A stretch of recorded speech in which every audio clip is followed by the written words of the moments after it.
And so we're starting at the beginning of Genesis chapter 1. And I'm going to read verses 1 through 5 to begin with. In the beginning, when God created the heavens and the earth was a formless void, and darkness covered the face of the deep, while a wind from God swept over the face of the waters. Then God said, "Let there be light," and there was light. And God saw that the light was good, and God separated the light from the darkness. God called the light day, and the darkness he called night. And there was evening, and there was morning, the first day. And now we're going to go to verse 24 as we go down a little further along for this morning's purposes. But you can please read the whole thing for yourself later in your own devotional time. So now chapter 1, verse 24. And God said, "Let the earth bring forth living creatures of every kind, cattle and creeping things, and wild animals of the earth of every kind." And it was so. God made the wild animals of the earth of every kind, and the cattle of every kind, and everything that creeps upon the ground of every kind. And God saw that it was good. Then God said, "Let us make humankind in our image, according to our likeness, and let them have dominion over the fish of the sea, and over the birds of the air, and over the cattle, and over all the wild animals of the earth, and over every creeping thing that creeps upon the earth." That's why we had to get that spider last night in our house, right? It was big. So God created his image. In the image of God, God created them. I'm going to read that one more time. So God created in his image. In the image of God, he created them. Male and female, he created them. God blessed them, and God said to them, "Be fruitful and multiply, and fill the earth and subdue it, and have dominion over the fish of the sea, and over the birds of the air, and over every living thing that moves upon the earth." God said, "See, I've given you every plant yielding seed that is upon the face of all the earth, and every tree with seed in its fruit. You shall have them for food.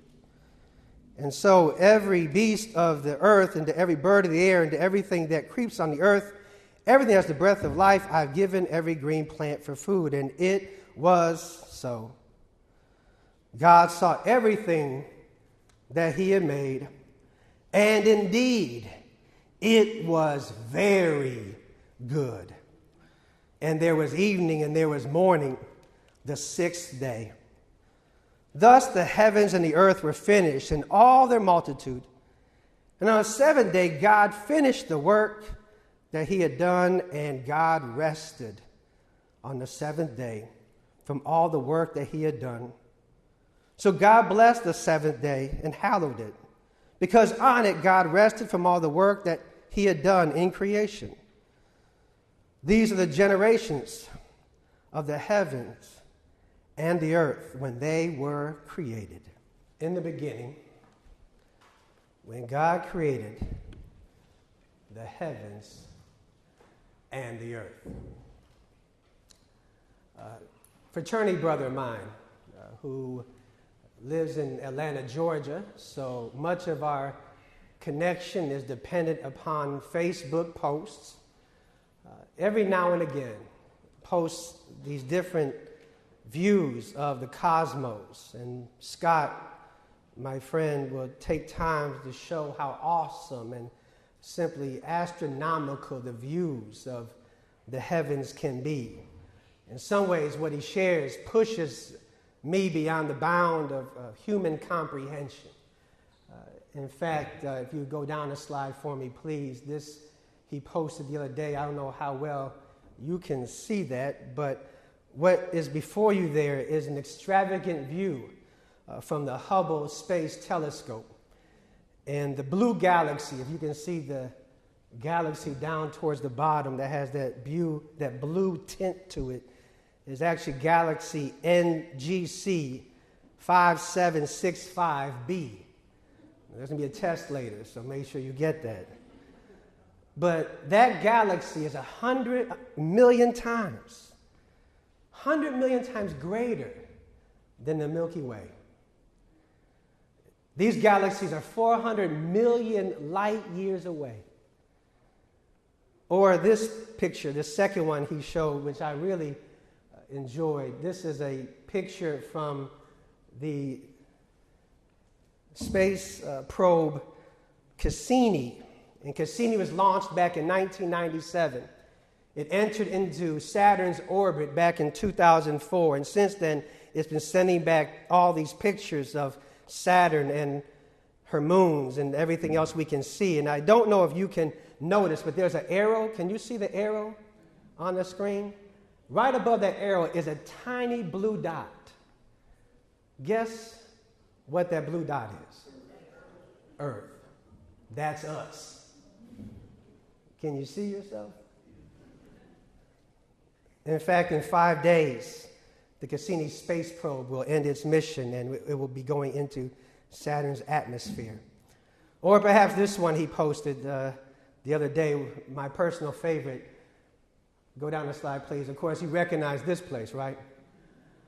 This was a picture taken from 1 million miles away from Earth from the Deep Space Climate Observatory. And if you happen to notice, right there at the top there is North America. And if you can see, it's a little darkened, it's a little shadowed. That was the eclipse that happened just a couple weeks ago. It happened the day my son swallowed a penny, in fact. So I remember it quite well. But that's us, that's Earth, for us to see and behold. And, you know, I have to let you know, it's okay to love God and science. You don't have to make a choice. The two, in many ways, go hand in hand. You can be rational and faithful in our walk of following God. And that's what I want to talk about today, just seeing the big picture, of seeing God's big picture of creation and what God has made. Now, I know for some of you, perhaps observing Earth from this standpoint, or even looking at the cosmos, looking out and up, can make you perhaps feel somewhat small, somewhat tiny, somewhat insignificant when you ponder the size of all the cosmos and all that God has made. But again, I want to assure you today that in the beginning, when God created the heavens and the earth, what might seem like too much up there or out there for you, take a moment then and just look at your own hand. Do that for me. Look at your hand for a moment. And look at your fingertips. And what do you see? Hopefully not dirt, but right? On our fingertips are what? Fingerprints. And if you look at the different grooves and valleys and different ways that God made you and how your fingerprint is unique to you like no one else before you or after you, and how the God who formed those cosmos and the God who shaped all the life that is the same God who shaped you, who shaped me. When life gets too much, sometimes just stop and look at your fingerprint to remind you that God's hands are all over you, God's fingerprints are all over you. And in fact, today we'll be baptizing a little Lane Curtis Myers, who is 3 months old, right? I have not seen his hand yet, but amen, there he is. Now, I haven't seen his hand yet, but can I just see something real quick? You know what has always encouraged me? Hey, man, how you doing? You know what's on? You ever look at a baby's fingernail? Look at your little fingers and fingernails. Isn't that amazing? If you ever get struggling doubt, like look at a baby's fingernail sometime. Because a baby's fingernail is so perfectly shaped, right?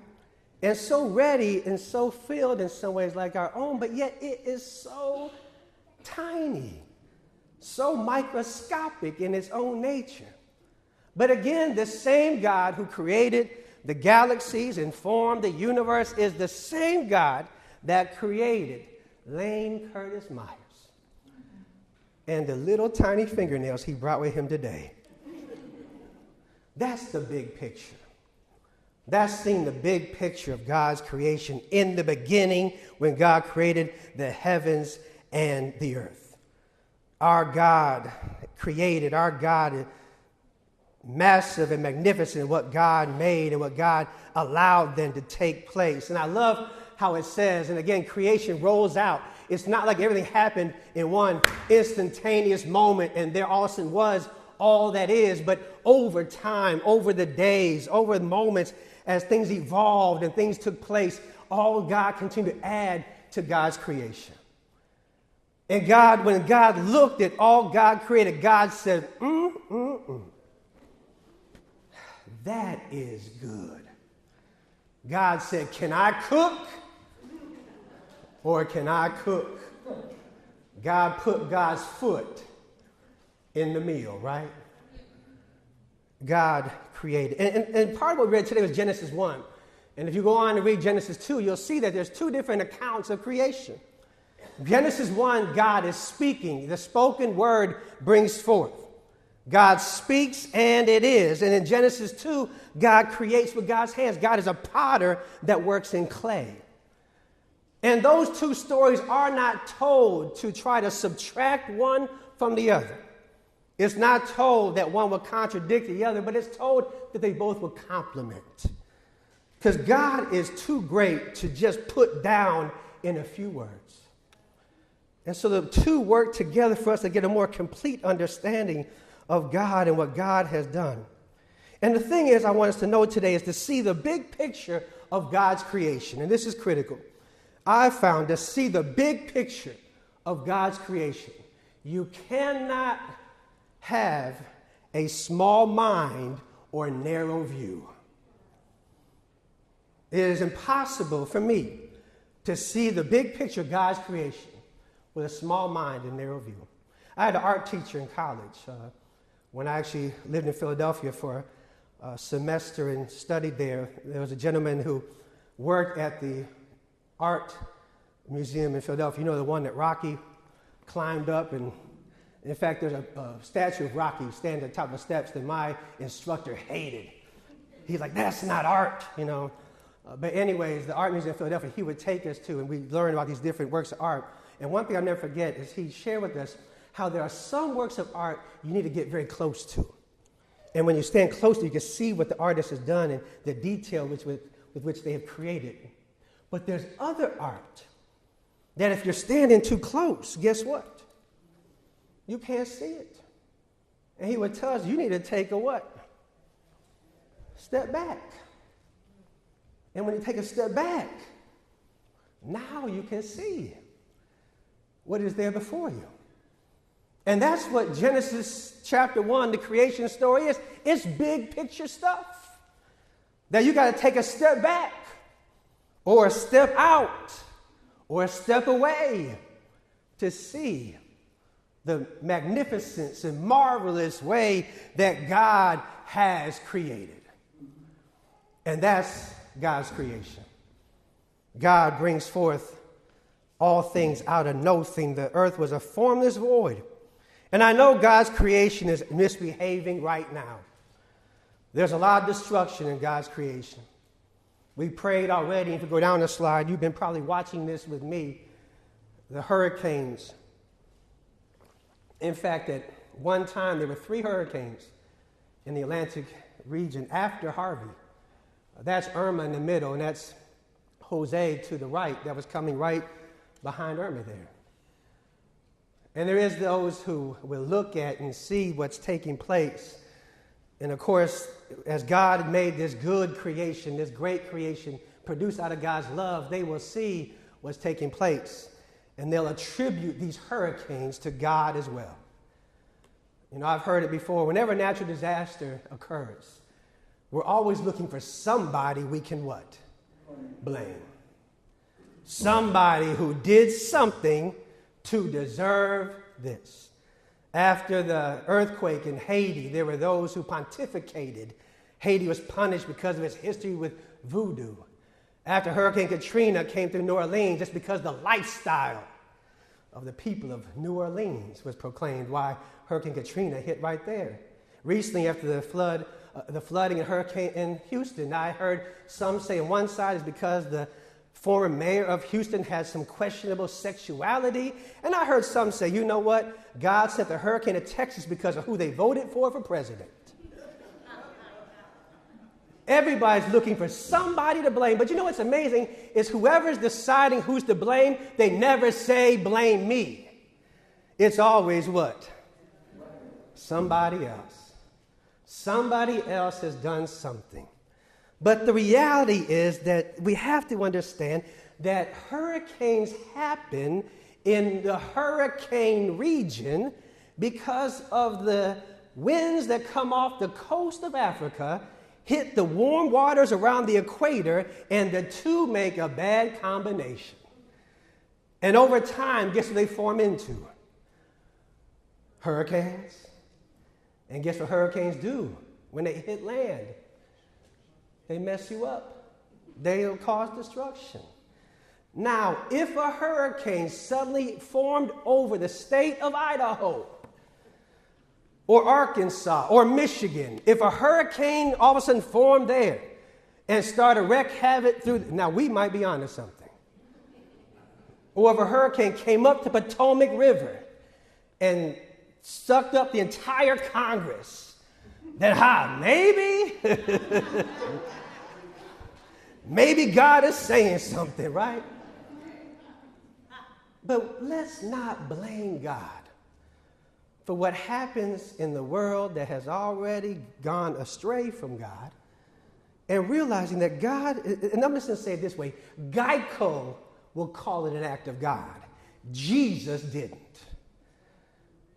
Jesus, in fact, it's hard for me to understand how a Christian interpreter of Scripture could possibly blame God for destructions that take place when the whole message of Jesus was God doesn't do that because God is a God of love. And the whole message of the cross is that Jesus stood in our place to take the punishment and sins of the world so that we are no longer beholden to what that brings. Now, if you want to take Jesus off the cross and deal with God by yourself, that's your issue. For me, I need Jesus. And that's what he did for us, to restore the creation that had been broken. I just believe we don't blame the Spirit of the Lord when storms cause destruction. But let's bless the Spirit of the Lord when we come together to bring construction. You know, because the visuals out of Houston, Harvey, the visuals of those floodwaters that took place, right? When those floodwaters were rising, what was amazing to me is, you know, the natural disasters do not discriminate. They will get everyone and anyone. And when the waters of Harvey fell, you had houses that were destroyed that belonged to people who were rich, people poor. You had people who had means, people without means, people who were mean, people who were kind, right? All colors, all sexuality, all immigration statuses, all of them got wet and drenched. And all of a sudden, what was amazing is in those waters of the flood, none of that mattered anymore. Because all of a sudden we became human. We became together in those waters. And it was amazing to see. It was inspiring to see how we can come together, how the good of humanity can come out in the worst of times. Because we come together. And in tragedies, we can see our similarities. But here's the problem. Those storm waters, guess what? They recede. They go down. And all of a sudden, we go back. We go back to saying the things we used to say, to treating each other the way we used to. And we don't get to see again. It's not the waters of that flood that unite us. It's the waters of baptism that unite us. And these waters are here forever. That's what's happened again in God's creation. How God created. And that's where I want to just end today, to see that big picture. Because the other side of what was read is the other main point of Genesis chapter 1, where so much time is spent, is what happens on the sixth day. How on the sixth day, God creates humanity. On the sixth day, God creates you and God creates me. On the sixth day, it's the last day of creation where things are made. It's almost like God is putting the crown jewel of God's creation on display. God's putting the icing on the cake, the cherry on the sundae. God's putting, I know you'll like this one, Baltimore, God's putting the Old Bay on the crabs. That's what happens on the sixth day, where God specializes in this one creation that God makes in God's image, in the image of God, in the Imago Dei. God says, let us make humankind in our image, according to our likeness. The Imago Dei, the image of God. God then creates humanity, humankind. And here's what's always fun to me is after God made us, guess what God did? Took a nap. Right? God's like, whew, man. And now if you think creating us wore God out, imagine what putting up with us does. Because God rested. And here's what I hope we understand about this big picture of humankind. We're creating an image of God. And when you think of image, when I often think of image, I think of a picture, right? Something you see. Image is that portrait.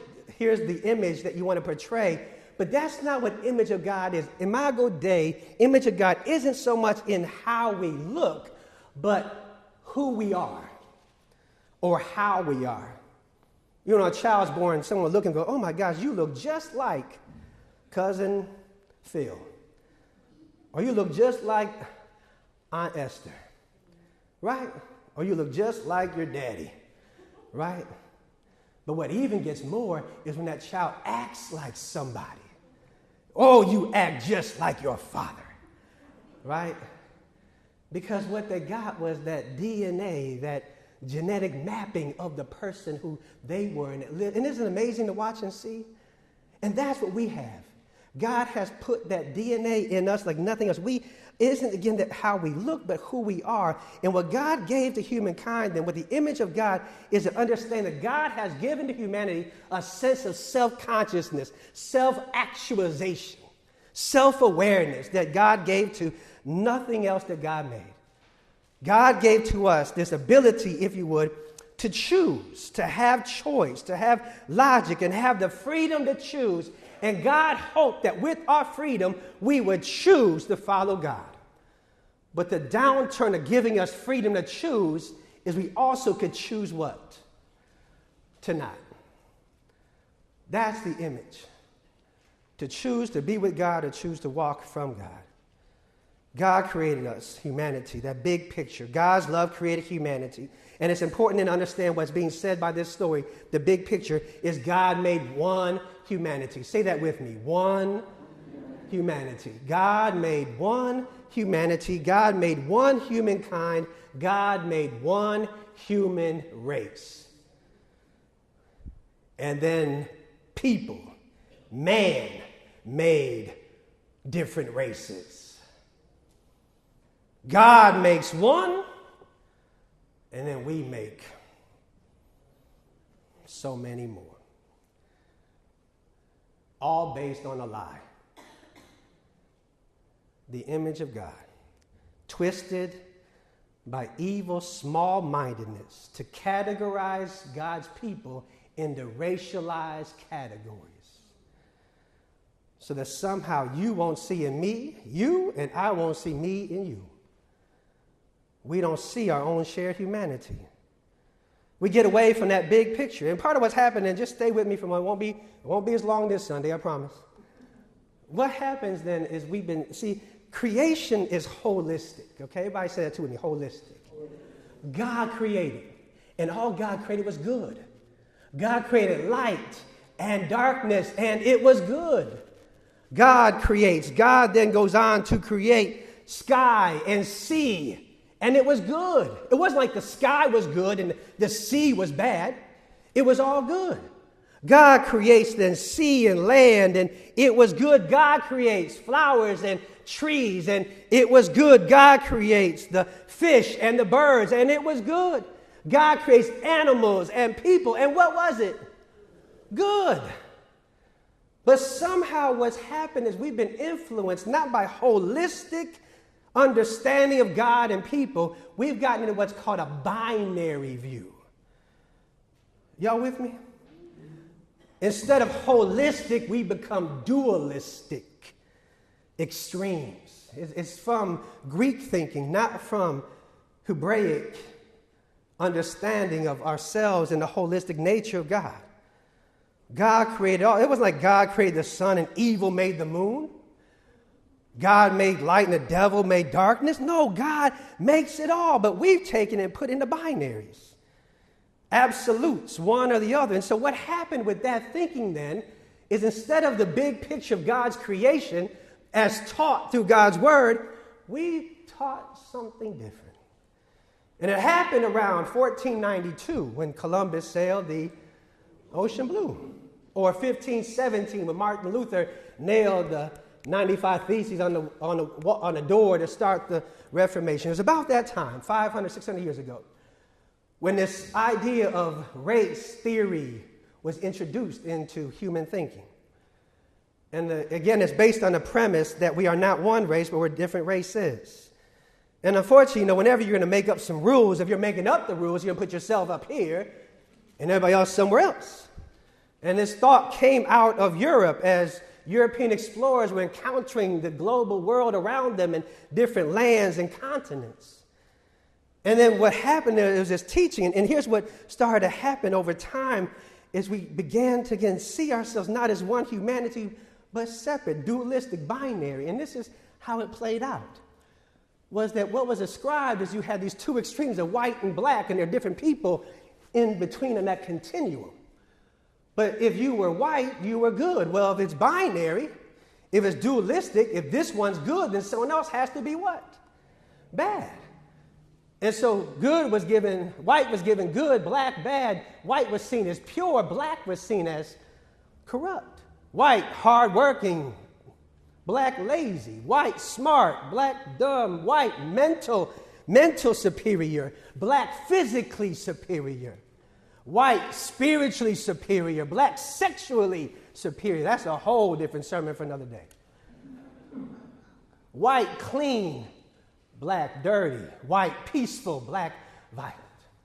And that was the binary thinking that was then marketed and packaged. And here's what happened then. Everybody believed it. No matter where you were in that continuum. It was taught and it was reinforced through teaching and through institutions so that some were given the right to institutions and others, they didn't earn it. You weren't part of this. It was able to determine who's civilized and who's savage, to name as we went on.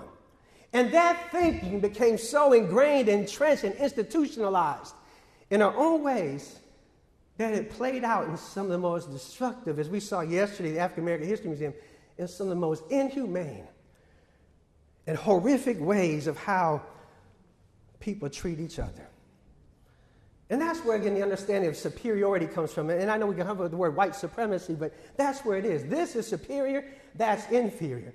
This is sufficient, that is deficient. In fact, it's not that it's different, it's deficient. It's less than. Y'all with me? And thank God we've come a ways. We've changed laws and we've rewritten books and understanding against this. But the reality is, it's not simply in a book to erase and change. It's inside of our thoughts and our behaviors. And it's in all of us.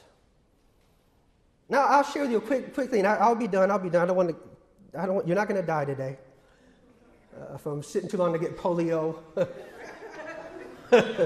or I'm going to push too much. But just in high school, I went to a high school in Cleveland, Ohio, Lutheran High School East. It was about 80% black, 80% African American. And we had one of the best basketball teams in the state of Ohio. I played freshman and sophomore year. I made the freshman team, made the JV team. Did I mention we had one of the best teams in Ohio? I didn't go varsity.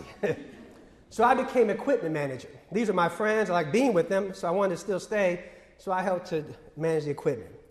My senior year, our basketball team was 24-0.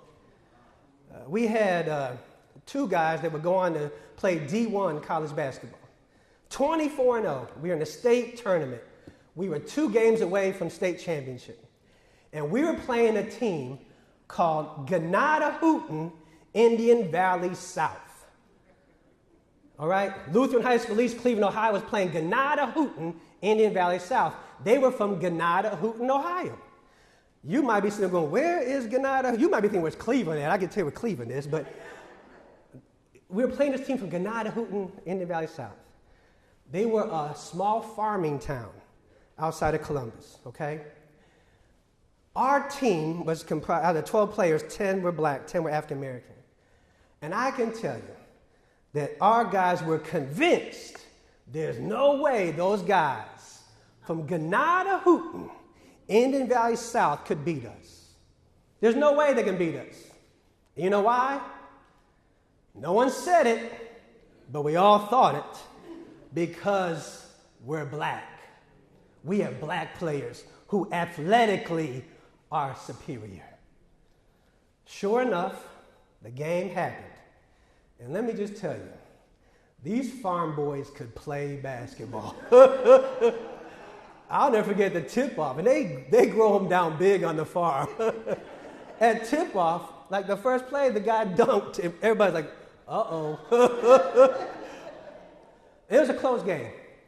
But they won. It was devastating. Oh, my God. It was devastating. They won by a few points. But here's the other thing that happened.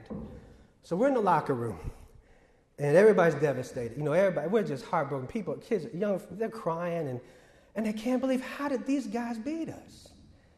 And somebody said, it was a parent, it wasn't one of the coaches. You know what someone said?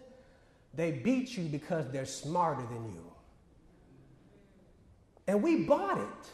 Yeah, they're smarter. But I later, as I've gotten older, I reflect on that moment because they didn't test their IQs that day. They didn't take SAT scores, and we didn't pull out our report cards. No one, who knew how smart anybody was? But the only way a white team could possibly beat is because they're smarter. See, that's how the binary thing does. It causes us to not be able to be simply who we are because you've got to fit into one of those binaries. And there are people of all, again, shapes, sizes, colors who will reinforce those boundaries and try to put you back into your place. I know when I married my wife, when Michelle and I got married, and there's a lot I could say about that we experienced, but I remember this gentleman walked up to me. He's like, oh, well, you can't handle that. I can't handle that. What? Well, what they were implying was going to sexuality. As a white, I'm not going to go into that. But do you see what I'm saying? That's how entrenched it is. That's what's happened in this stupid, made-up, evil, twisted understanding of who we are. And back in Detroit, we had a garage, and the garage door wouldn't close. And this is going somewhere. The garage door wouldn't close. It was kept getting uneven. We'd have a guy come out and fix it and do this to it. And so finally, another garage door repairman came and said, well, you don't need another garage doors. You need a whole new foundation. Well, what do you mean? He goes, well, come here. And he showed us we had 2 slabs of concrete laid down the garage was built on. One slab was like this, and one was straight. And the reason why is there was a tree planted behind our garage that the roots had messed up the whole foundation. And we need to tear the whole garage down and put down a whole new foundation because this tree and the roots had caused the foundation to be unsettled. Well, here's the problem. I didn't plant the tree. In fact, whoever planted that tree, I don't even know where to find them, and they may not even be alive today. And that's what's happened with the understanding of race and racism. We may not have planted the seeds, but what's growing today is still undoing our foundation.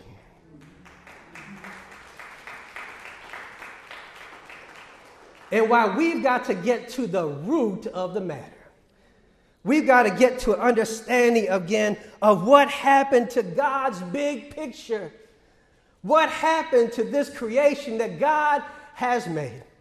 What happened to you and me of how we treat and see one another?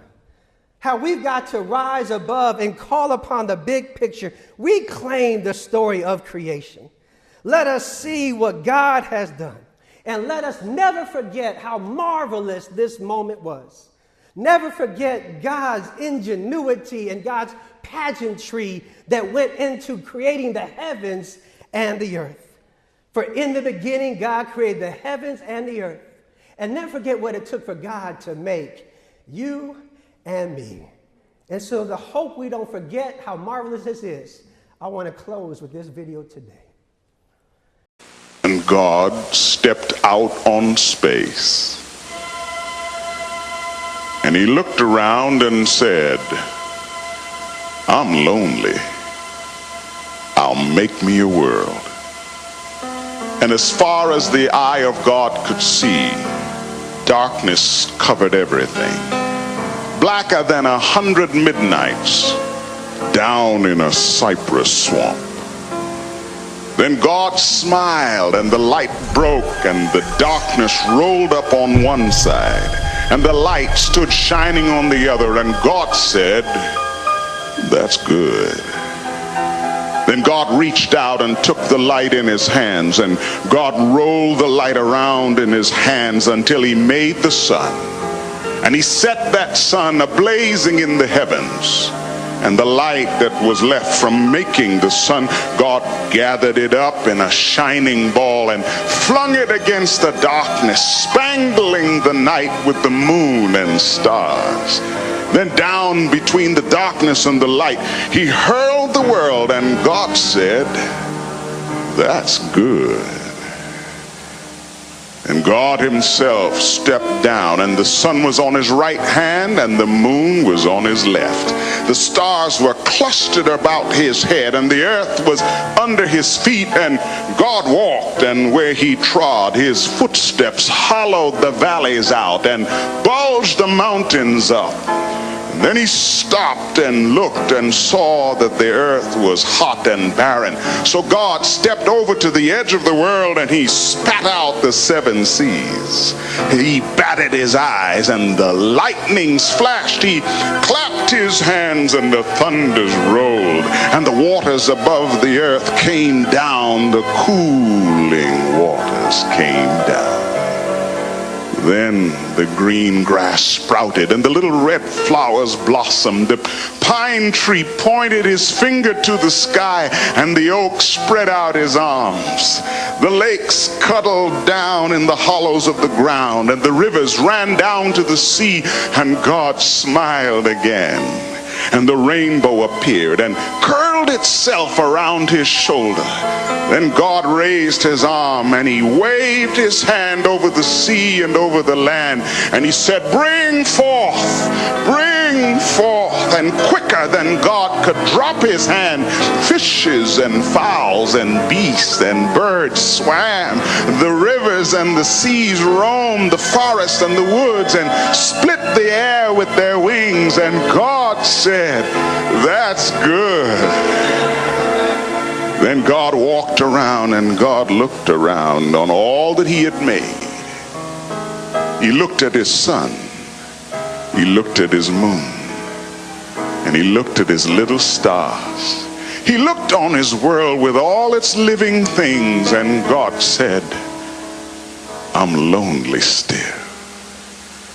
Then God sat down on the side of a hill where he could think. By a deep, wide river, he sat down with his head in his hands. God thought, I'll make me a man.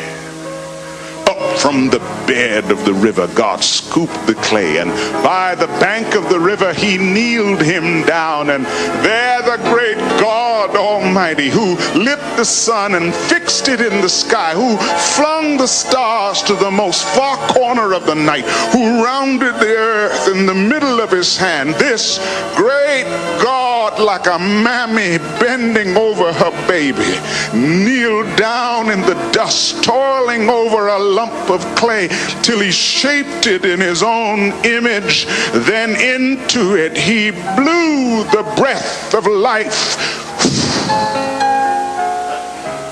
and man became a living soul.